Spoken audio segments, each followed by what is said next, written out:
नमस्कार. श्री राजेंद्र खेर लिखित देह झाला चंदनाचा ही परमपूज्य पांडुरंग शास्त्री आठवले यांच्या जीवनकार्यावर आधारित कादंबरी आपण वाचत आहोत. आज आपण 5व्या भागाला सुरुवात करतो आहोत. सुखदुःखाचे सोहाळे. रात्रीचे जेवण उरकून पांडुरंग ओसरीवर आला तेव्हा 8 वाजून गेले होते. ओसरीवर आल्याबरोबर समोरचं दृश्य पाहून तो जागीच थबकला. अंगणात 8-10 लोक उकिडवे बसले होते. प्रत्येकानं आपल्याबरोबर कंदील आणला होता. कंदिलाच्या उजेडात त्यांचे चेहरे जेमतेम दिसत होते. आपापसात ते फारसं बोलत नव्हते, मात्र त्यांच्या मुद्रेवरचे गंभीर भाव दुरूनही दिसत होते. ते दृश्य त्याला सर्वस्वी अनोखं होतं. अण्णा रोज रात्री ज्ञानेश्वरी सांगायचे तेव्हा गावातली मंडळी तिथे जमत असत. पांडुरंगाला ते चांगलं माहीत होतं. परंतु गेले काही दिवस अण्णा ज्ञानेश्वरी सांगत नव्हते. तरीसुद्धा ही मंडळी अशा तऱ्हेनं आज इथे का जमली आहेत याचा त्याला कसलाच अंदाज बांधता येत नव्हता. त्या लोकांकडे एक दृष्टिक्षेप टाकून तो लगेच आत पळाला आणि ताईला घेऊन पुन्हा बाहेर आला. अंगणात जमलेल्या लोकांकडे बघून त्याने विचारलं, कोण आहेत ग ते? आता इथे कशाला आले आहेत? नर्मदेला कारण माहीत होतं, पण मुद्रेवर कोणतेच भाव न दर्शवता ती म्हणाली, सहज आले असतील. सहज आले असतील? कशावरून? अरे, अण्णा अलीकडे ज्ञानेश्वरी सांगत नाहीत ना, त्यामुळे या लोकांची त्यांच्याशी भेट होत नाही, म्हणून ते अण्णांना भेटायला आले असतील. पण अण्णा कसे काय भेटणार त्यांना? ते तर झोपले आहेत. ते उठल्यावर त्यांना भेटतील. तू मात्र आता झोपायला चल. पांडुरंग तिच्याबरोबर आत गेला. घरात तेव्हा चांगलाच अंधार दाटला होता. त्या अंधारातून वाट काढत ते दोघे आतल्या खोलीत आले. त्या खोलीत अण्णा एका पलंगावर झोपले होते. एक कंदील तिथे स्वतःसाठीच जळत होता. निद्रिस्त माणसाला बाह्य जगातल्या प्रकाशाची गरज थोडीच असते. शिवाय कुजबुजत्या आवाजात नर्मदा म्हणाली, चल, अण्णांची झोपमोड होईल. दोघेही निजायला दुसऱ्या खोलीत निघून गेले. अंथरुणावर अंग टाकलं तरी अंगणात कंदिलाच्या उजेडात बसलेले लोक पांडुरंगाच्या दृष्टीसमोरून दूर होत नव्हते. 2-3 दिवस असंच चाललं होतं. गावकरी मंडळी हातात कंदील घेऊन यायची आणि अंगणात बसून राहायची. ती मंडळी केव्हा निघून जायची हे पांडुरंगाला कळायचं नाही. त्यांच्यापैकी सकाळी कोणीही दिसायचं नाही. परंतु एके दिवशी सकाळी मात्र पांडुरंगाला अंगणात काही गावकरी मंडळी जमलेली दिसली. काही लोक आंब्याच्या झाडाखाली बसले होते, तर काही ओटीवर जमा झाले होते. त्यातले बरेचसे लोक त्याच्या ओळखीचे होते. आज ऐन प्रातःकाळी हे लोक इथे कशासाठी आले आहेत याचा उलगडा मात्र त्याला होत नव्हता. त्याबद्दल त्यानं आजीला तेव्हाच विचारलं असतं.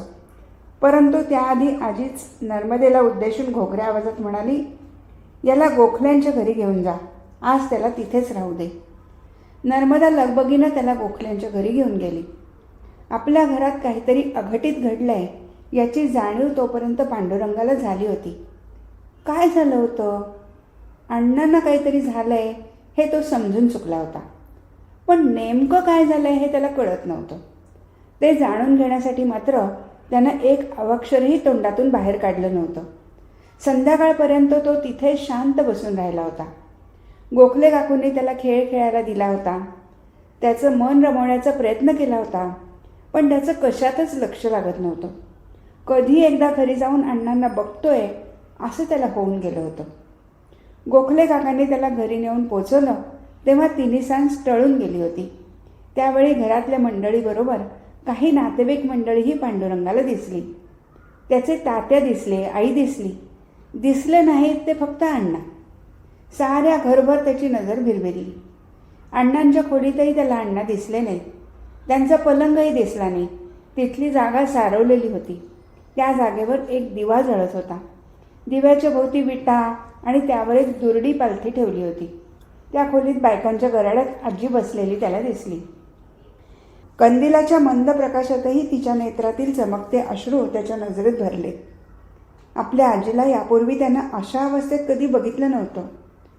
पुढे होऊन तो एकदम आजीला बिलगला. आजीनं देखील त्याला आपल्या मिठीत घेऊन घट्ट आवळलं. त्याच्या केसातून बोटं फिरवली.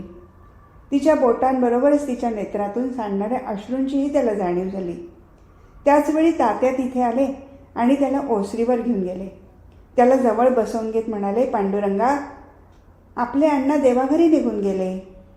हे बोलताना तात्यांचे नेत्र डबडबले होते. कंठ दाटून आला होता. अण्णा देवाघरी निघून गेले म्हणजे नेमके कुठे गेले हे त्याला कळत नव्हतं. ते आपल्याला पुन्हा कधीही भेटणार नाहीत या गोष्टीची त्याला कल्पना नव्हती. ते कळण्याचं त्याचं वयही नव्हतं. सध्या तरी आपले अण्णा आपल्यापासून दूर कुठेतरी निघून गेले आहेत एवढी जाणीव मात्र त्याला झाली होती.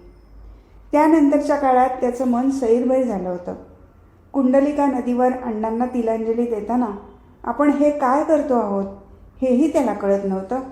किंवा श्राद्धाच्या दिवशी अण्णांना टाकून गोडधोड खाणं हे कितपत बरोबर आहे याही गोष्टीचं त्याला आकलन झालेलं नव्हतं. श्राद्धाच्या दिवशी केलेलं गोडधोड अण्णांनाही वर जाऊन पोचतं असं नर्मदेनं त्याला परोपरीने सांगितलं होतं. पण तिला त्यानं नेहमीप्रमाणे शंका विचारली नव्हती. तो काही बोलत नव्हता. परंतु एक गोष्ट मात्र त्याच्या मनात आता पक्की रुजली होती. ती म्हणजे आपले अण्णा आता पुन्हा कधीही परत येणार नाहीत आणि आपल्याला भेटणार नाहीत. ओसरीच्या पायरीवर पांडुरंग कितीतरी वेळ बसून होता. दोन्ही गालांवर त्यांना हाताचे पंजे टेकले होते. हातांची कोपरं मांड्यावर विसावली होती. त्याचं कुठेही लक्ष नव्हतं. आपल्याच विचारात तो गढून गेलेला दिसत होता. अंतर्मुख बनला होता. त्याचे अण्णा हे जग सोडून निघून गेल्यामुळे त्याला सुनं वाटत होतं. त्यांची उणीव त्याला कमालीची भासत होती. अण्णांचा त्याला विलक्षण लळा लागला होता. त्यामुळे ते आता या जगात राहिले नाहीत ही कल्पनाही त्याला सहन होण्यासारखी नव्हती. ते आपल्याजवळ आहेत असा भास त्याला व्हायचा. मग त्यांच्या सहवासातील आठवणी त्याच्या मनात उफाळून वर यायच्या. त्यांचे शब्द त्याच्या कानात घुमत राहत. पांडुरंगा, कुणाचेही उपकार घ्यायचे नाहीत हे लक्षात ठेव. तुला मी संस्कृत शिकवतो ते भिक्षुकी करण्यासाठी नव्हे. पुढे मोठा झाल्यानंतर तुला संस्कृती प्रसाराचं काम करायचं आहे. त्या परमेश्वरावर विश्वास ठेव. तो परमेश्वर तुला कधीही काहीही कमी पडू देणार नाही. मनाच्या आवर्तातून अण्णांचे हे शब्द त्याला ऐकू येत. पुन्हा मनाच्या आवर्तात ते विरून जात.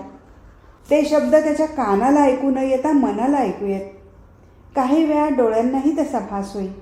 डोळ्यांसमोर त्याला सकाळच्या वेळी ओसरीवर बसलेले अण्णा दिसत, तर कधी रात्रीच्या वेळी धुपारती करताना देवापुढे बसलेले अण्णा दिसत. कधी कधी अण्णांनी त्याला पांडुरंगा अशी चढ्या आवाजात हाक मारली आहे असाही भास त्याला होत असे. आता मात्र नर्मदेची हाक त्याच्या कानावर पडली होती. पाठोपाठ ती त्याच्याजवळ येऊन बसली होती. त्याच्या मस्तकावरून हात फिरवीत ती म्हणाली, कसला एवढा विचार चाललाय? पांडुरंगानं मान वळवून तिच्याकडे बघितलं. त्याच्या नेत्रातील अश्रूंकडे बघून जे काय समजायचं ते तिला समजलं. ती म्हणाली, अण्णांचीच आठवण येते ना? यावर पांडुरंग काही बोलला नाही. आपली मान उंचावून तो निळ्याशार आकाशाकडे बघायला लागला. काही वेळानं त्यानं विचारलं, ताई, आपले अण्णा देवाघरी गेले असं तात्यांनी मला सांगितलं. माणूस देवाघरी गेला की परत येत नसतो ना?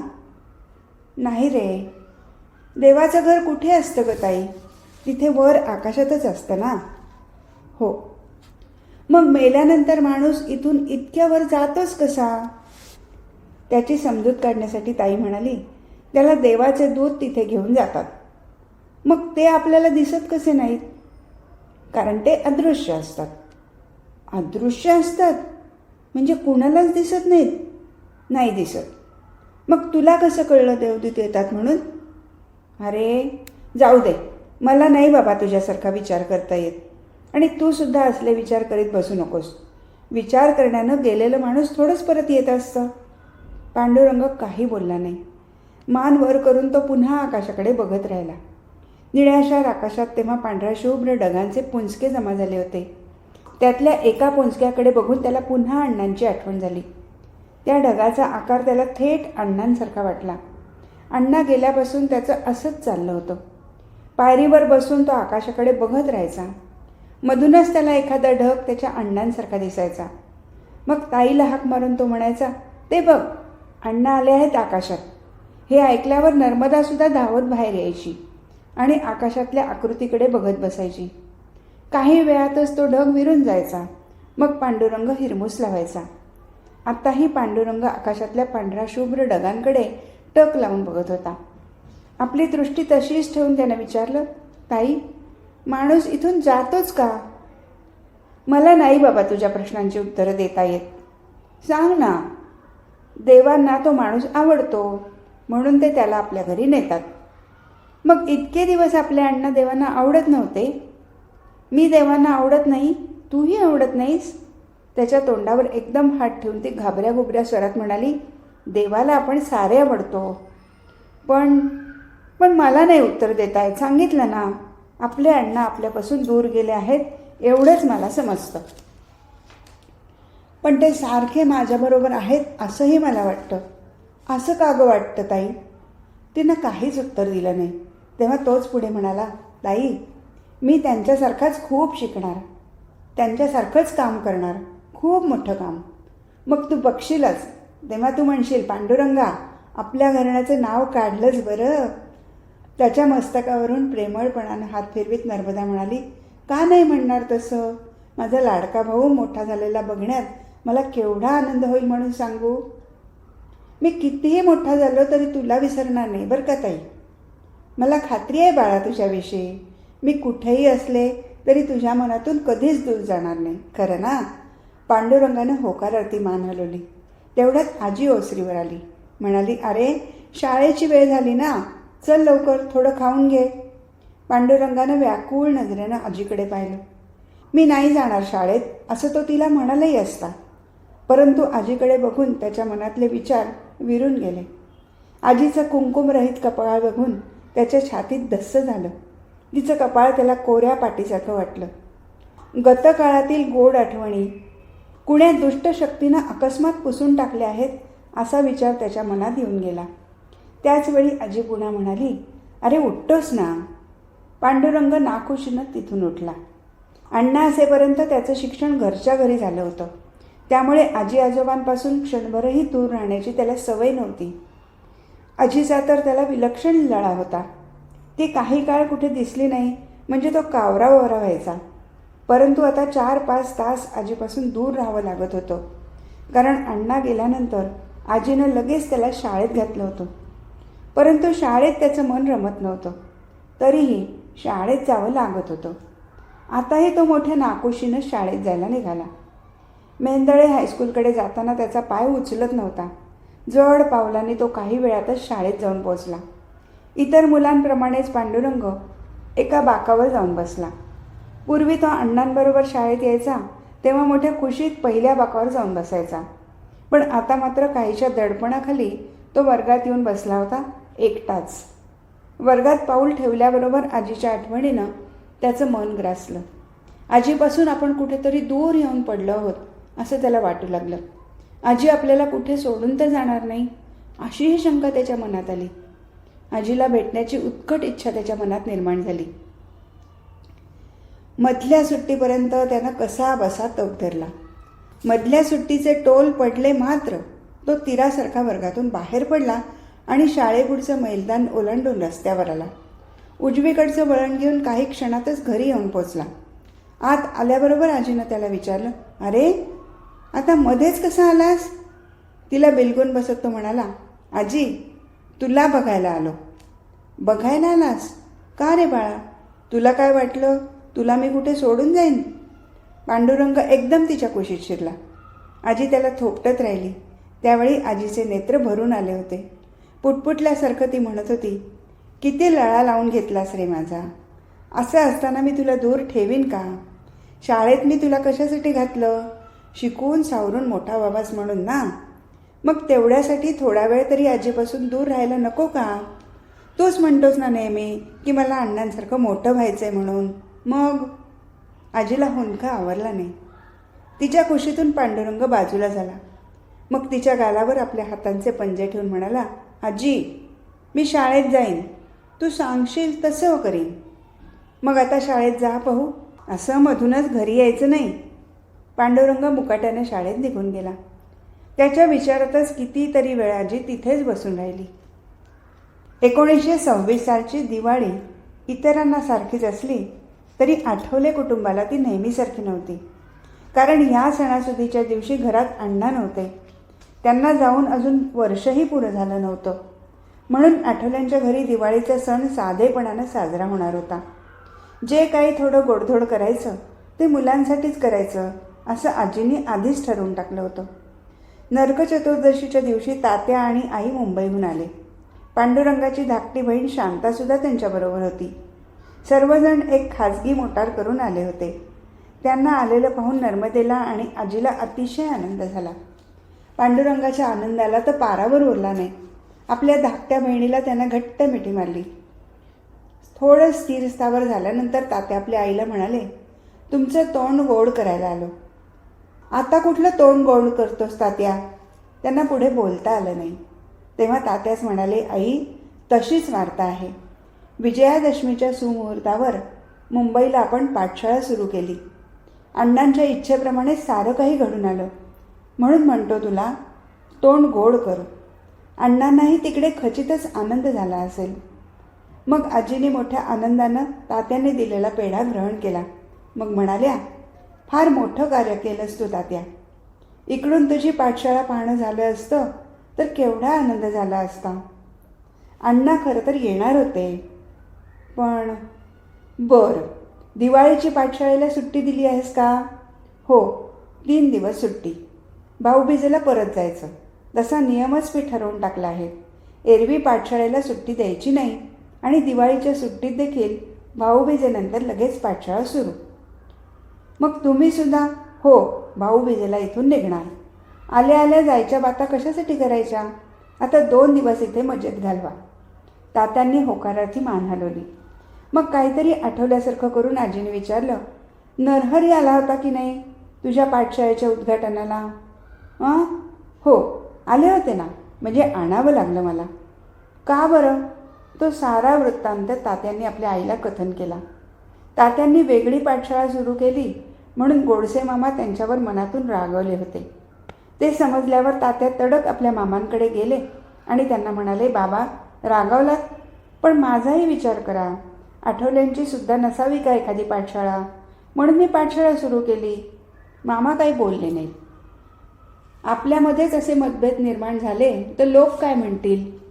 लोकांचा विचार कशासाठी करायचा? हे बघा, आता मी पाठशाळा काढली आहे. तुम्ही आला नाही तर पाठशाळेला प्रारंभ होणार नाही. मी येण्याची काय आवश्यकता? बाबा, तुम्ही आला नाहीत तर आपली विनाकारण बेअब्रू होईल. येत्या विजयादशमीला मी पाठशाळेचं उद्घाटन करायचं योजलं आहे. तेही तुमच्या हस्ते. माझ्या हस्ते? हो, विजयादशमीला तुमच्या प्रवचनापासून पाठशाळेला प्रारंभ होईल आणि दरवर्षी विजयादशमीचं प्रवचन तुमचंच. बाबा, नाही म्हणू नका. अखेर नरहरी शास्त्रींची समजूत काढण्यात तात्याने यश आलं. नरहरी शास्त्री गोडसे आनंदानं विजयादशमीला प्रवचन करण्यासाठी तात्यांच्या पाठशाळेत आले. पुढेही प्रतिवर्षी या सुमुहूर्तावर ते येत राहणार होते. हा वृत्तांत सांगून तात्या म्हणाले, आई, बाबा आल्यामुळे आपली बेअब्रू टळली. बरं झालं बाई. विनाकारण तेढ कशाला ठेवायची? आता सारं काही ठीक होईल.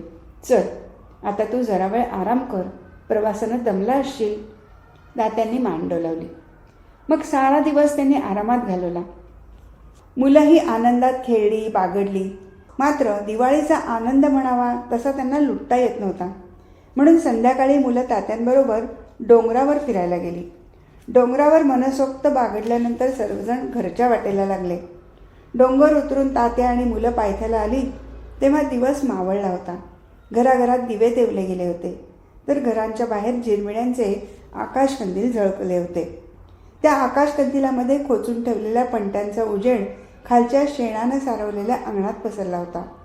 त्या मंद पण पवित्र उजेडात घरांपुढच्या नक्षीदार रांगोळ्या दुरूनही स्पष्ट दिसत होत्या. काही ठिकाणी रांगोळ्यांमध्ये पणत्या ठेवल्या होत्या तर काही घरांच्या ओसरीवर आणि अंगणात ठिकठिकाणी पणत्यांची रोषणाई केली होती. त्या उजेडात लहान मुलं कागदी फुलबाज्या उडवत होती.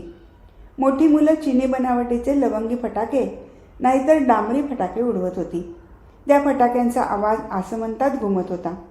बहुतेक घरांपुढे हेच दृश्य दिसत होतं. ती दृश्य टिपत मुलं तात्यांबरोबर घरी येऊन पोचली. आठवल्यांचं घर मात्र त्या रात्री नेहमीप्रमाणे दिसत होतं. घरातले दिवे नेहमीप्रमाणे तेवले गेले होते. त्यावेळी ते घर सर्वांनाच काहीसं उदास भासलं. अण्णांच्या रूपानं असलेलं चालतं बोलतं तेज इथून कायमचं निघून गेलेलं आहे याची त्यांना प्रकर्षानं जाणीव झाली.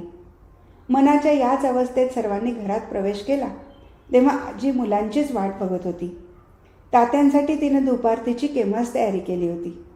आरतीच्या वेळी मात्र मुलांच्या मनावरचं मळप दूर झालं. मोठ्या उत्साहानं ते सर्वजण आरतीमध्ये सहभागी झाले. याप्रमाणे 2 दिवस कसे निघून गेले हे कुणालाही कळलं नाही. भाऊबीजेचा दिवस उजाडला आणि तात्यांची निघण्याची वेळ जवळ येऊन ठेपली. मोटारीत सामान भरलं गेलं. निरोप दिले घेतले गेले. आई तात्या पुन्हा आपल्यापासून दूर जाणार या कल्पनेनं पांडुरंगाचा ऊर भरून आला होता. गदगदत्या स्वरातच त्याने विचारलं, तात्या पुन्हा केव्हा येणार? त्याचा प्रश्न ऐकून त्या शांत सोज्वळ मूर्तीचं अंतःकरण हेलावलं. नेत्र डबडबले. त्याला जवळ घेत ते म्हणाले, येईन बाळा, मध्येच केव्हा तरी. पांडुरंगाने होकारार्थी मान हलवली. मग त्याच्या आईनंही त्याला जवळ घेतलं. त्याच्या केसातून हात फिरवत तिने विचारलं, तू येतोस का मुंबईला? आता नाही, सुट्टी लागली म्हणजे येईन. शाळा बुडवायची नाही असं आजीनं सांगितलंय. हो ना आजी? हो, सुट्टी लागली की मगच मुंबईला जायचं. तात्यांकडे बघून आजी पुढे म्हणाली, हा तुझा मुलगा चांगला शिकेल, त्याच्याबद्दल मला मुळीच काळजी वाटत नाही. फक्त तुझ्या या मुलीचं लग्न एकदा उरकलं म्हणजे मी सुटले. तात्या हसून म्हणाले, अगं लग्न काय वेळच्या वेळी होईलच की. पार्वतीबाई लगोलग म्हणाल्या, आत्ताशा कुठे 10वं वर्ष ओलांडलंय तिनं, अजून 3-4 वर्षात उरकून घेऊ. त्यांचं बोलणं ऐकून नर्मदा एकदम लाजली आणि पुढच्या अंगणात गेली. ते पाहून तात्या हसत सुटले. मग अंगणात जाऊन त्याने तिला जवळ घेतलं आणि म्हटलं, आत्तापासून कशाला लाजतेस ताई, अजून 3-4 वर्ष अवकाश आहे. पांडुरंगाचा मात्र चांगला सांभाळ कर हां, तू करतेसच, पण पुन्हा आपलं सांगितलं. ओसरीवरून आजीच ओरडली, तिला कशाला सांगायला पाहिजे, नको इतकं सांभाळते त्याला. केवढी माया लावली आहे तिनं त्याला. स्वतःसाठी ती काहीसुद्धा करीत नाही. तिचं सारं लक्ष पांडुरंगाकडे लागून राहिलेलं असतं. आजीचं बोलणं ऐकून तात्यांनी आणि आईनं तिला कौतुकानं जवळ घेतलं. मग नर्मदेनं आणि पांडुरंगानं त्या दोघांना खाली वाकून नमस्कार केला. त्यांना आशीर्वाद देऊन झाल्यावर तात्यांनी आणि पार्वतीबाईंनी नमस्कार करून आजींचा निरोप घेतला आणि शांताला कडेवर घेऊन ते मोटारीत जाऊन बसले. पुन्हा निरोपाची देवाणघेवाण झाली. मग मोटार सुरू झाली आणि धुरळा उडवीत तिथून निघाली. मोटारीत बसून जातानाचे आपले आईवडील पांडुरंगाच्या सतत मनःचक्षुसमोर दिसत होते. त्या दोघांना तो मनोमन नमस्कार करत होता. आज इथेच थांबू. हरिओम तत्सत.